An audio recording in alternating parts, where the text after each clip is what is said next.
नमस्कार, मैं ज्योतिष चौहान। क्या बीजेपी में पावर सेंटर अब शिफ्ट होने लगा है? ये मैं क्यों कह रहा हूं, क्योंकि बीजेपी की जब से 235 सीटों के आसपास आई है, उसके बाद से खबरें कुछ अलग दिखाई दे रही है, नजरिया कुछ अलग दिखाई दे रहा है। देखने वालों की नजर होनी चाहिए बस, क्योंकि ऐसा कहा जा रहा है कि जब चुनाव का रिजल्ट नहीं आया था, उससे पहले आरएसएस को दरकिनार करने की कोशिश की जा रही थी, लेकिन अब जब 235 सीटें आई, जब बीजेपी को पूर्ण बहुमत नहीं मिला, उसके बाद अब मोदी और शाह को दरकिनार किया जा रहा है। दरअसल एक खबर निकलकर सामने आई है, राजनाथ सिंह के घर पे एक मीटिंग की जाती है और इस अहम मीटिंग में पीएम मोदी को नहीं बुलाया जाता है। यो मीटिंग किस बात को लेकर है?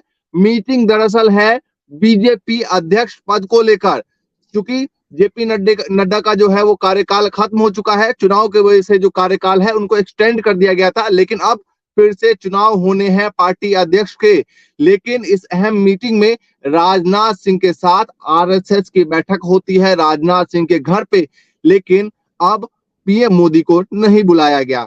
तो बड़ा सवाल उठता है कि पीएम मोदी जो हर फैसले में बीजेपी के सबसे आगे दिखाई देते थे, उनको अब पीछे धकेला जा रहा है और राजनाथ सिंह एक पुल की तरह अब काम कर रहे हैं। हमारे साथ सागर शाह जी हैं, उनसे बातचीत करेंगे इस मुद्दे पे और पूरे मसले को समझेंगे कि क्या मोदी कार्यकाल, जो तीसरा कार्यकाल है, इसमें मोदी जी का पावर अब दूसरी तरफ क्या शिफ्ट हो रहा है? क्या कहेंगे? जेपी नड्डा ने जब बोला कि अब हमें आरएसएस की जरूरत नहीं है, हम इतने सक्षम हो गए हैं। एक वक्त ऐसा था कि भारतीय जनता पार्टी इतनी सक्षम नहीं थी, लेकिन नरेंद्र मोदी की वजह से आज भारतीय जनता पार्टी इतनी सक्षम है। जिन्होंने नरेंद्र मोदी को प्रधानमंत्री का चेहरा बनाया इस देश में, आज उसी को, चाइना को नहीं लेकिन अपनी ही मातृ संस्था को या कहे पितृ संस्था को या सिस्टर कंसर्न जो भी आप कहे आरएसएस को, उसे ये लोग आंख दिखा रहे हैं। तो ये एक बहुत बड़ा मुद्दा है। और आप बात कर रहे हैं आंख कि दिखा रहे हैं या दिखा रहे थे? आंख दिखा रहे हैं। आंख नहीं नहीं, अब आरएसएस भी आंख दिखा रहा है और भारतीय जनता पार्टी भी उसको आंख दिखा रही है। मतलब एक दूसरे को आंख दिखा रहे हैं। तो एक पुरानी जो एक स्टोरी है, एक लाइन में बोल देता हूं, पंचतंत्र की वार्ता है कि जब दो बंदर लड़ते हैं तो बिल्ली को फायदा हो जाता है। अब ये दो बंदर ऐसे हैं कि वो सामने सामने अलग अलग पार्टी के नहीं है। ये जो दो बंदर है, ये दोनों बंदर एक ही पार्टी के, एक ही गुट के, एक ही विचारधारा के लोग हैं, जो अब इस देश के अंदर ओपनली लड़ रहे हैं। चाहे उत्तर प्रदेश से लेकर, महाराष्ट्र से लेकर, हरियाणा से लेकर, झारखंड से लेकर नेशनल लेवल पर ये अपनी ही पार्टी के लोग अंदर अंदर लड़ रहे हैं। एक दूसरे की बात मान नहीं रही है, एक दूसरे को गिराने पर तुले हुए हैं। देखिए, आपने बताया कि राजनाथ के वहां मीटिंग हुई, उसमें मोदी जी नहीं गए। अब देखिए, राजनाथ की इतनी ताकत नहीं है कि वो मोदी जी को ना बुलाए। आपको एक वाकया याद होगा, एक किस्सा याद होगा कि एक मंच पर 2024 के चुनाव में जब मोदी जी को बहुत बड़ी माला पहनाई जा रही थी, जिसके आजू बाजू में एक तरफ राजनाथ सिंह थे और एक तरफ अमित शाह थे, तो जैसे ही राजनाथ सिंह का चेहरा उस माला के अंदर आया तो अमित शाह ने उनको पूरे देश के सामने इशारा कर दिया, बाहर निकल, बाहर निकल, बाहर निकल। तो देखो, राजनाथ की कुछ चलती नहीं है। तो इस मीटिंग के अंदर राजनाथ ने अपने वहां मोदी जी को नहीं बुलाया, ऐसा तो हो नहीं सकता है। हो सकता है कि मोदी जी खुद ना गए हो, क्योंकि हो सकता है कि राजनाथ सिंह दोनों तरफ पैर रख रहे हैं, क्योंकि मोदी जी को चाहिए सारे पपेट्स, और ये जो है वो अटल बिहारी वाजपेयी के जमाने से राजनीति में है। तो आरएसएस के ये प्योर नेता है, इनके साथ जुड़े हुए हैं। तो जब आरएसएस के साथ भी इनकी सांठगांठ इतनी मजबूत है और अब बीजेपी में नरेंद्र मोदी के सामने तो ये ऊंची आवाज भी नहीं कर सकते, तो राजनाथ की हालत तो कैसी हो गई है। वो जो एक आदमी जो होता है, वो जब एक छछूंदर को, मतलब जो सांप होता है, वो जो नेवले को खा लेता है तो नेवला ना अंदर जाता है ना बाहर निकलता है, ऐसी हालत नहीं, लेकिन सवाल ये उठता है कि इस मीटिंग में, सवाल ये उठता है कि इस मीटिंग में पीएम मोदी को न पहुंचना, चाहे वो ना गए हो या ना बुलाया गया हो, जो भी सिचुएशन हो, ना जाना, मीटिंग में ना शामिल होना, उसके बाद ये मीटिंग इतना बड़ा फैसला मतलब कैसे लिया जा सकता है? देखिए, अब मोदी जी खुद ना गए हो, ऐसा भी तो हो सकता है, क्योंकि मोदी जी चाहते हैं कि मेरी चॉइस का राष्ट्रीय अध्यक्ष बने। देखिए, आपने तीसरी बार भी प्रधानमंत्री की शपथ लेने के बाद जब सरकार बैसाखी की हो गई है, एनडीए की सरकार है, फिर भी उन्होंने सारे मंत्री वही के वही चुने हैं। चाहे गृह मंत्रालय की बात करें तो अमित शाह वही के वही है, वित्त मंत्रालय की बात करें तो निर्मला सीतारमण पपेट वही की वही मंत्री है, आप जयशंकर की बात करें विदेश मंत्री तो वो भी वही के वही है। तो वो चाहते हैं, क्योंकि इनकी पार्टी में राष्ट्रीय अध्यक्ष की वैल्यू क्या है, आप मुझे बताइए कि पिछले 10 साल में, नहीं एक सेकंड, पिछले 10 साल में इनके राष्ट्रीय अध्यक्ष जेपी नड्डा की क्या वैल्यू थी, कैसे हर मंच पर से उन्हें हटाया गया है। अगर वो बीच में कहीं आ भी जाए, चाहे फोटो हो या बीच में कहीं बोलने लगे, तो उन्हें हाथ पकड़ पकड़ कर अमित शाह और नरेंद्र मोदी ने जेपी नड्डा को बाहर निकाला है। तो ये इनके वहां गुलामी की प्रथा है एक तो सबसे पहले, और ये राष्ट्रीय अध्यक्ष तो मजबूरी है, ये तो बनाना ही नहीं चाहते एक्चुअली ये लोग बनाना नहीं चाहते। लेकिन कांग्रेस के राष्ट्रीय अध्यक्ष जो चुनाव से जीते गए हैं, और कांग्रेस में तो इतनी लोकशाही है कि जब इनका चुनाव हुआ था मल्लिकार्जुन खड़गे का, तो कांग्रेस के ही नेता शशि थरूर ने भी अपना नामांकन रखा था ये राष्ट्रीय अध्यक्ष बनने के लिए। और देखिए आज दोनों के बीच में कोई कड़वाहट नहीं है, मतलब कांग्रेस में इतनी लोकशाही है, ट्रांसपेरेंट लोकशाही है। अब इनका अध्यक्ष है, अब इनका अध्यक्ष नहीं रहेगा तो बातें होगी कि भाई देखो चुनाव जीत गए, 2 महीने हो गए, प्रधानमंत्री हो गए, तीसरी बार प्रधानमंत्री हो गए, और इनके पास राष्ट्रीय अध्यक्ष नहीं है। ठीक है, ठीक है। सवाल ये है कि आपने कहा कि हो सकता है कि पीएम मोदी खुद उस मीटिंग में ना गए हो, तो इसका मतलब ये है कि या तो सीधा सीधा आरएसएस का मत अलग है और पीएम मोदी का मत अलग है इस वक्त। बिल्कुल वही तो बोल रहा हूं कि मोदी जी शायद आरएसएस की चॉइस का, अगर राष्ट्रीय अध्यक्ष बन गया तो आरएसएस की चॉइस में 2-3 नाम है। सबसे पहले गडकरी का भी नाम बोला जाता था, उसके बाद कोई तावड़े जी है उनका नाम बोला जाता था, उसके बाद अभी ये चाहते हैं आरएसएस वाले कि जिसके ऊपर हमारी भी पकड़ हो, हमारा अपमान ना हो, हमें भी बुलाया जाए हर मीटिंग में, हमारी भी हर चर्चा में मतलब हमसे भी मशवरा किया जाए, ये उनकी इच्छा है।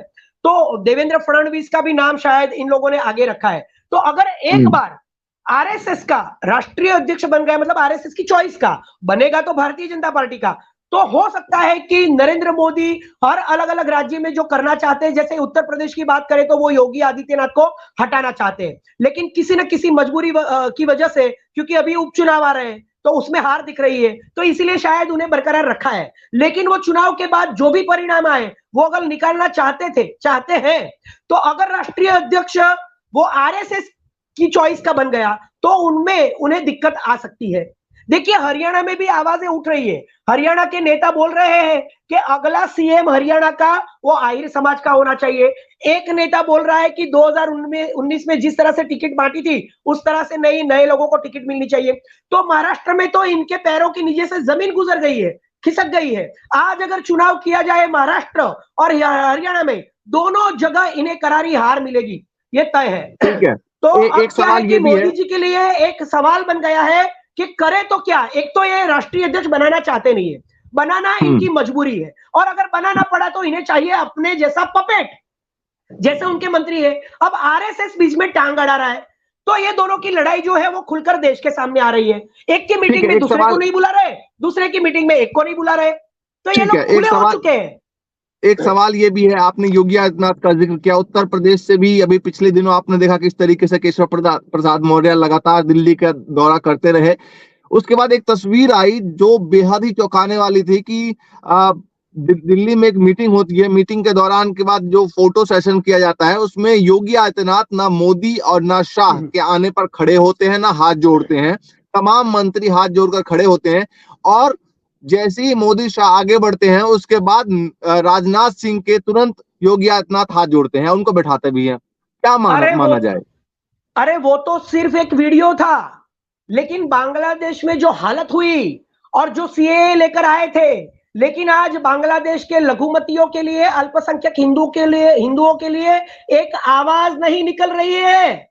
तो योगी आदित्यनाथ ने तो स्टेटमेंट भी दिया, अभी वो तो एक वीडियो था जिसमें अपनी नाराजगी दिखाई थी कि मैं तुम्हें कुछ गिनता नहीं हूं, आई डिस्काउंट यू एट ऑल, जब मुझे मन करेगा, मेरा मन करेगा तब मैं तुम्हें इज्जत दूंगा। लेकिन अभी तो स्टेटमेंट दिया योगी जी ने, शायद आपने सुना होगा, योगी जी ने कहा कि बांग्लादेश को लेकर देश के प्रधानमंत्री को अपनी जबान खोलनी होगी, कुछ बोलना होगा, लाल आंख करनी होगी, स्टेटमेंट देने होंगे। नरोवा कुंजरोवा की तरह चुप रहने से हर मोर्चे पर आपको जीत नहीं मिलेगी। आप सेबी में चुप है, बीबीसी की डॉक्यूमेंट्री को बैन कर देते हैं, इलेक्टोरल बॉन्ड में कुछ नहीं बोलते हैं, हिंडनबर्ग के रिपोर्ट पर कुछ नहीं बोलते हैं, बांग्लादेश में जो अभी हालत हुई है उसमें कुछ नहीं बोलते हैं, चाइना को लाल आंख नहीं दिखाते हैं। अभी अभी आतंकवादी हमले हो रहे हैं, 2 महीने हुए, सिर्फ 2 महीने प्रधानमंत्री को 18 आतंकवादी हमले इस देश में पिछले 67 दिन में जम्मू और कश्मीर में डोडा में हुए हैं, और 18 जवान इस नरेंद्र मोदी की सरकार में शहीद हुए हैं। इनके पास उनके लिए ट्वीट करने का समय नहीं है। विनेश फोगाट के लिए 3-3 बार जीत जाती है, तब तक एक ट्वीट करने का समय नहीं है देश के प्रधानमंत्री के लिए। ये प्रधानमंत्री चारों तरफ से गिर चुके हैं, अपाहिज हो चुके हैं, मजबूर हो चुके हैं, लाचार हो चुके हैं, अपनी ही पार्टी में अपनी ही पार्टी को तोड़कर आज ऐसे मोड़ पर खड़े हैं कि अपनी ही पार्टी के लोग चाहते हैं कि इनका चेहरा अब हटाया जाए। तो आने वाले दिनों में राजनाथ सिंह जिस तरीके से अब आगे दिखाई दे रहे हैं, कहीं ना कहीं आरएसएस के करीब दिखाई दे रहे हैं, योगी आदित्यनाथ भी करीब दिखाई दे रहे हैं, और अध्यक्ष पद में नाम आ रहा है कि मामा का भी चेहरा भी आगे किया जा सकता है, शिवराज सिंह चौहान जी का।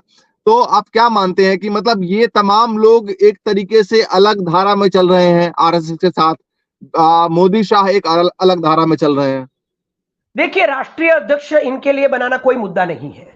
इनके लिए राष्ट्रीय अध्यक्ष बनाना मुद्दा सिर्फ उतना ही है कि नरेंद्र मोदी और अमित शाह की चॉइस का राष्ट्रीय अध्यक्ष एक पपेट हो, जैसे हर मंत्री उनका पपेट है, चाहे वो राजनाथ जी हो, चाहे वो जयशंकर हो, निर्मला सीतारमण हो, रविशंकर प्रसाद हो, कोई भी हो। ये जो सरकार है वो सिर्फ 2 लोगों से चलती है। ये 2 लोगों की गुजरात की लॉबी है। आपने देखा कि कल स्वतंत्र दिवस के दिन भी विपक्ष के जो नेता है, लीडर ऑफ ऑपोजिशन, उन्हें चौथी या 5वीं लाइन में बिठाया गया।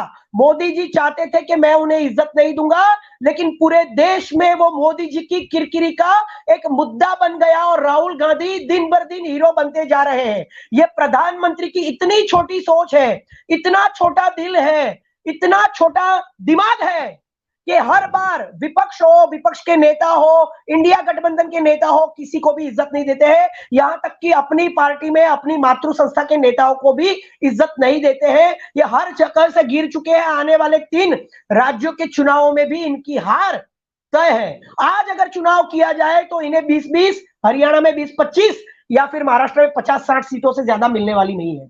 तो राष्ट्रीय अध्यक्ष तो एक फॉर्मेलिटी है। राष्ट्रीय अध्यक्ष की इनकी भारतीय जनता पार्टी में ना कोई इज्जत है, ना कोई पद है।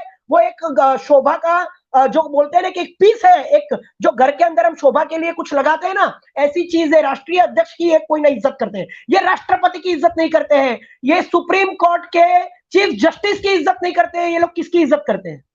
ठीक है, ये बताइए कि अब आरएसएस जिस तरीके से अपने हाथ में कहीं ना कहीं कमान ले रहा है और मीटिंग उन नेताओं के साथ कर रहा है जो कहीं ना कहीं मोदी और शाह के दबाव में रहते हैं, तो क्या आने वाले दिनों में उत्तर प्रदेश को लेकर भी और तमाम राज्यों में जो चुनाव हो रहे हैं इसमें भी क्या आरएसएस इंटरफेयर कर सकती है? देखिए, आरएसएस ने तो अंदर से तय कर लिया है, और आरएसएस के साथ जितने भी लोग जुड़े हुए हैं, जिनका मोदी जी के साथ पंगा है, 36 का आंकड़ा है, ऐसे सारे नेता, वो चाहे भारतीय जनता पार्टी के हो, क्यों आरएसएस को, क्योंकि योगी आदित्यनाथ को आरएसएस के, योगी आदित्यनाथ तो आरएसएस के नहीं है, भाजपा के भी प्योरली नहीं है। वो तो जो पूर्व है, गोरखनाथ जो आश्रम है, वहां के एक जाने माने लीडर है। तो ऐसा नहीं है। आरएसएस आज जो मोदी जी के विरोध में है, जितने भी भारतीय जनता पार्टी के लोग हो, आरएसएस के लोग हो, उनको सपोर्ट कर रहा है, चाहे वो गडकरी हो, योगी आदित्यनाथ हो, फडणवीस हो, जिनको भारतीय जनता पार्टी ने अपने खेमे से निकाल दिया है, उनके सपोर्ट में आज आरएसएस खड़ी है। आरएसएस चाहती है कि अब मोदी के ऊपर कंट्रोल लाया जाए। प्रधानमंत्री का जो चेहरा है वो तो धूमिल हो चुका है, क्योंकि देश ने ही दे दिया है कि 400 नहीं मिला, 240 मिला, तो अब मोदी जी चेहरा ही नहीं है भारतीय जनता पार्टी का भाई।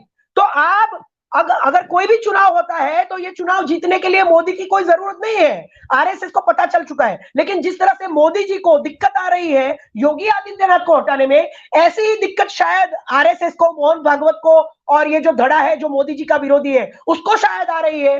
कि ओवरनाइट इनको हटाया जाए कि नहीं हटाया जाए, लेकिन मनसूबा तो उन्होंने बना लिया है, मंशा तो तैयार है इनकी कि अब मोदी जी को हटाया जाए, क्योंकि 400 नहीं मिले हैं, एक अकेला भारी नहीं रहा है, आएगा तो मोदी, ऐसा मुमकिन नहीं है, ऐसा कुछ भी नहीं है, सब कुछ जो बोला गया लेकिन था, आप जो नारे मानते लगाए हैं गए इस थे, बात को वो या नहीं, सब फ्लॉप हो चुका है। लेकिन इस बात को मानते हैं कि नहीं कि अभी भी जो चुनाव लड़े जाएंगे वो कहीं ना कहीं मोदी जी के चेहरे पे ही लड़े जाएंगे, क्योंकि हरियाणा का जो हरियाणा के जो मुख्यमंत्री थे खट्टर साहब, उनको हटा के सैनी जी को बैठाया गया।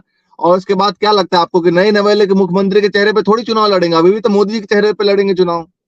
देखिए, अगर मोदी जी हरियाणा में चेहरे होते तो उनके ही नेता अपना मुंह नहीं खोलते। सबसे पहले तो एक नेता राव इंद्रजीत ने बोला कि अब इस बार हरियाणा का जो चीफ मिनिस्टर होगा वो हमारी कास्ट, आहिर कास्ट का होगा, और तुरंत ही ओवरनाइट अमित शाह को वहां पर जाना पड़ा और मोर्चे को संभालना पड़ा। उसके बाद अभी अभी खबर आई है कि एक दूसरे नेता है, राव नरहरि के ऐसा कुछ नाम है, मुझे नाम याद नहीं है एग्जैक्टली, उन्होंने कहा कि 2019 के चुनाव में जिस तरह से टिकटें बांटी गई थी, उस तरह से टिकट इस बार के विधानसभा चुनाव में नहीं बांटी जाएगी, नए लोगों को चांस देना पड़ेगा, तो ही हम जीत सकते हैं। इसका मतलब तो ये हुआ कि मोदी जी अब चेहरा नहीं है। अगर मोदी जी चेहरा होते तो किसी को भी टिकट दे दे, किसी को भी खड़ा रख दे। ये तो कहते थे कि मोदी जी पत्थर को भी खड़ा रख दे तो भी वो जीत जाता है, लेकिन अब इनके नेता ही हरियाणा में बोल रहे हैं। और देखिए, महाराष्ट्र में तो सरकार है कि पता नहीं क्या है, कुछ पता ही नहीं चल रहा है। वहां तो अजित पवार है, एकनाथ शिंदे है, और उनकी सीटें कितनी कमाई है देखिए, 1 डिजिट के अंदर सीट्स आई है लोकसभा चुनाव में। तो अगर मोदी जी चेहरा होते तो महाराष्ट्र में तो जीत होनी चाहिए थी उनकी, 1 डिजिट में तो आ गए हैं, और सबसे ज्यादा सीट्स तो कांग्रेस को मिली है। उसके बाद दूसरे नंबर पे उद्धव ठाकरे और शरद पवार को मिली है। मतलब कि जो अगाड़ी है, विकास अगाड़ी, जो 3 लोगों की जो सरकार है, वो सरकार नहीं होते हुए भी एक्चुअली देखा जाए तो लोकसभा में उनकी जीत हुई है। तो अगर मोदी जी चेहरा होते तो तेलंगाना में सरकार नहीं बनती कांग्रेस की। अगर मोदी जी चेहरा होते तो ये हालत नहीं होती लोकसभा में, महाराष्ट्र के अंदर। अगर मोदी जी चेहरा होते तो हरियाणा के नेता अपनी आवाज नहीं खोलते। अगर मोदी जी चेहरा होते तो योगी आदित्यनाथ आवाज ऊंची नहीं करते। अगर मोदी जी चेहरा होते तो आरएसएस की मीटिंग में मोदी जी को नहीं बुलाया गया होता, या मोदी जी खुद नहीं गए होते। ऐसा नहीं हो सकता। अगर मोदी जी चेहरा होते तो आरएसएस इस तरह से बिहेव नहीं करती। आरएसएस अपनी मीटिंग तो में मोदी आप जी को नहीं मानते हैं बुला कि रही इस है, बार का और चुनाव मोदी यानी कि जी 2024 मोदी जी 17 तारीख को जो मीटिंग कर रहे हैं उसमें आरएसएस को एंट्री नहीं है। तो अगर मोदी जी चेहरा होते, मोदी जी से चुनाव मतलब जीता दोनों जाता। अलग अलग मीटिंग कर, आरएसएस की एक अलग मीटिंग चल रही है और पीएम मोदी की एक अलग मीटिंग चल रही है। वही तो, अब ये एक पार्टी है दिखाने के लिए, लेकिन दरअसल ये 2 पार्टी हो चुकी है। मैंने कहा कि एक ही पार्टी के 2 बंदर अंदर अंदर लड़ रहे हैं, देश देख रहा है। इंडिया गठबंधन तो अपना काम कर रहा है, वो तो दिन पर दिन मजबूत होता जा रहा है, लोग उनके साथ जुड़ रहे हैं। बैसाखी की सरकार है महाराष्ट्र में। अगर सरकार अभी बनी और इनकी हार हुई, और अगले चुनाव जब भी होंगे तब भी इनकी हार होगी, तो मुझे तो लगता है कि A1 A2 जो है इनके, खास जिनके वहां हमारे प्रधानमंत्री चौकीदार की नौकरी करते हैं, और वो जो चौकीदार अभी सेबी के बाद चोर साबित हो गया है, वो चौकीदार को पता है कि महाराष्ट्र में सरकार गई तो मेरे तो ये जो मालिक है दोनों, ये भी शायद हो सकते हैं कि अपना पाला बदल ले। तो अब मोदी जी का ऐसा हो गया है कि मानसिक संतुलन पूरा बिगड़ चुका है, ये तय नहीं नहीं, कर पा रहे हैं। प्रधानमंत्री इस तरह की बात नहीं, इस तरह की बात मत कीजिए। ये बताइए, देखिए ये बताइए देखिए, कि वो विपक्ष के नेता को क्या बोलते हैं, बचकाना बोलते हैं। उनके नेता, वो चाहे वो कंगना रनौत से लेकर कोई भी हो, वो ओपनली कहते हैं कि राहुल गांधी पप्पू है तो पप्पू है। तो अगर इस देश के प्रधानमंत्री अपने नेताओं को कंट्रोल में नहीं रख सकते, आप एक एंकर होकर भी अपने प्रवक्ता को कंट्रोल में रखते हैं और बोलते हैं कि आपको ऐसा नहीं बोलना चाहिए, लेकिन देश का प्रधानमंत्री अपने चुने हुए संसद के मंत्रियों को कंट्रोल में नहीं रखता है, चाहे वो साध्वी प्रज्ञा हो, रमेश विदुड़ी हो, कंगना रनौत हो, स्मृति ईरानी हो, और अनुराग ठाकुर हो, जिसको भी वो बनाना चाहते हैं राष्ट्रीय अध्यक्ष। और वो अनुराग ठाकुर जातिवादी बात करता है, और उसके वीडियोस को हमारे देश का प्रधानमंत्री जब ट्वीट करता है, और राहुल गांधी को जो गाली दी गई है कि जिसको अपनी जात का पता नहीं, मतलब कि राहुल गांधी को उन्होंने लावारिस बोला, और ऐसी गाली बोलने वाले की स्पीच जब देश का प्रधानमंत्री ट्वीट करता है, तो किस मुंह से इस देश के लोग, इस देश के नागरिक, इंडिया गठबंधन विपक्ष इस देश के प्रधानमंत्री की इज्जत करेगा? मुझे इसका जवाब चाहिए। क्यों देश का प्रधानमंत्री leader of opposition Rahul Gandhi की गाली को ट्वीट करता है? ये कौन सा कल्चर है 2014 के बाद? खुद प्रधानमंत्री, मंत्री तो मंत्री थे, प्रधानमंत्री भी, ही टू, हाउ शेम। ठीक है, कल की तस्वीर भी हमने देखी, इसको लेकर क्या कहना चाहेंगे? राहुल गांधी गए, सबसे पहले ऊपर चढ़े, सामने गए, इसके बाद आके सबसे पीछे बैठ गए जहां हॉकी के खिलाड़ी बैठे थे, क्या कहेंगे? देखिए, बैठ नहीं जाते हैं, सीट्स वहां पर जो रक्षा मंत्रालय होता है उसके हिसाब से बांटी जाती है, उसका ऑर्गेनाइजेशन किया जाता है कि कहां पे कौन बैठेगा। पहली सीट के अंदर, पहली जो लाइन है उसके अंदर चंद्रचूड़ सिंह जी और अमित शाह ये सब दिख रहे हैं। दूसरी दो लाइन है, राजनाथ सिंह ने, राजनाथ सिंह ने साफ किया कि हॉकी खिलाड़ियों के लिए पहले से जो जगह थी वो बुक थी आगे की, इसीलिए 5वें लाइन में बैठाया गया।